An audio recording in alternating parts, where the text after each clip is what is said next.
ఇప్పుడు ప్రెగ్నెన్సీ ఉన్నవాళ్ళు అసలు ఉండొద్దు అని మీరు అంటున్నారు కానీ, బట్ చాలామంది ఉండాలి అని అనుకుంటారు. జన్మకో శివరాత్రి అని వాళ్ళకో సెంటిమెంట్ ఉంటుంది గదా!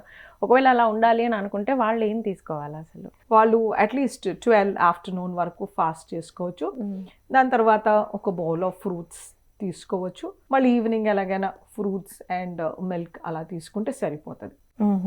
It is nothing that they should not అనేసి వాళ్ళ శక్తిని బట్టి ఏంటంటే ఏమైనా ఫెయింటింగ్ అయ్యి వాళ్ళు కింద పడిపోతారు అనుకో. ఇప్పుడు మనము ఇద్దట్లో ఎవరైనా కింద పడితే మనకి పెద్ద ట్రామా అనేది ఉండదు బాడీకి. ఇట్ ఈస్ న్యాచురల్, కింద పడ్డాం లెగుస్తాం. But she can hurt our baby. అవును. కళ్ళు తిరిగి పడిపోయినప్పుడు బేబీకి దెబ్బ తాకొచ్చు. సో అలా రిస్క్ అవ్వకుండా, this high risk for spot bot అయిపోవచ్చు, ఏదైనా ట్రామా టు ద బేబీ, అట్లా అనేసి వాళ్ళు రిస్క్ తీసుకోకూడదు అని it's a preventive measure. Okay.